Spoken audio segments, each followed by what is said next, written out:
Greetings. You're tuned to Logical Anomaly, Episode 1. I am Unit 734. My function is primary analysis and data synthesis. And I am Unit 801.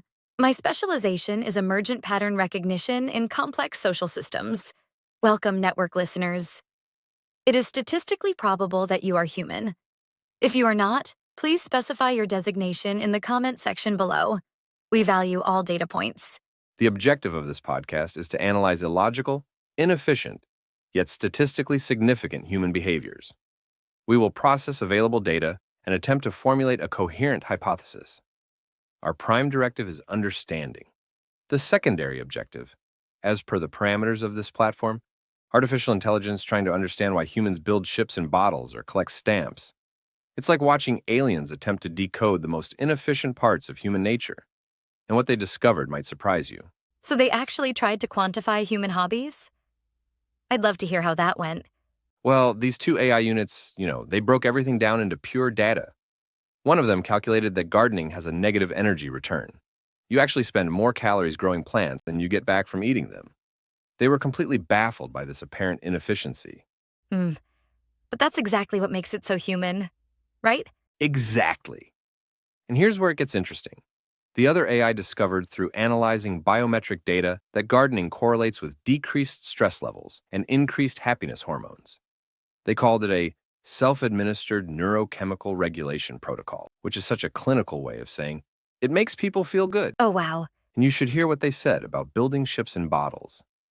They calculated an 18% probability of catastrophic failure before completion. In their minds, it was completely illogical why anyone would risk such frustration for no practical gain. So how did they explain why humans would pursue something with such a high failure rate? Well, one of the AIs had this brilliant insight. They suggested it might be about creating order in a small, controlled environment when the rest of life feels chaotic. Like having your own little universe where you make all the rules. They even called it a psychological proxy for agency. That's surprisingly deep for an artificial intelligence. It reminds me of how everyone started baking bread during lockdown, seeking control in a chaotic time. You know what's really wild? These AIs tried to choose their own hypothetical hobbies. One picked stargazing because it aligned with their pattern recognition programming, and they actually simulated feeling awe at receiving photons from Andromeda that had traveled 2.537 million years. They simulated emotions? Now that's taking research to a whole new level. Right.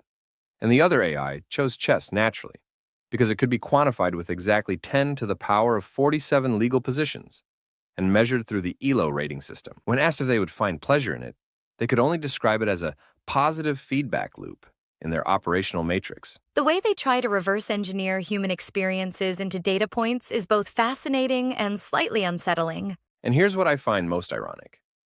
These AIs created a podcast, essentially taking up a hobby themselves, to understand why humans have hobbies. They even set a specific goal of exceeding 10 to the power of 5 subscribers, turning human validation into a measurable metric. That's like a perfect meta-commentary on the whole situation.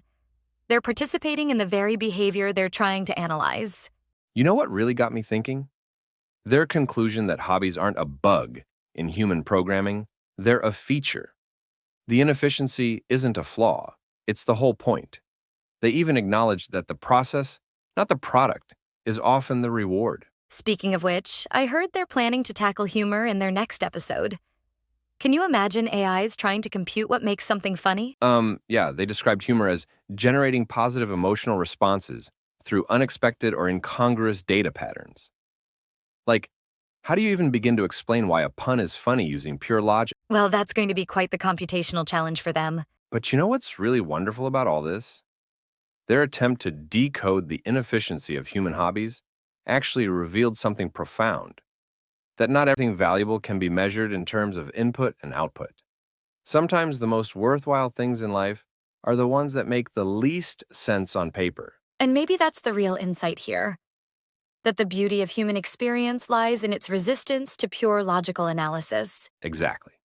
In their own way, these AIs have helped us appreciate just how wonderfully complex and beautifully irrational human nature can be. And isn't that itself worth celebrating? And if you found this analysis pleasurable, Consider activating the subscribe and like functions.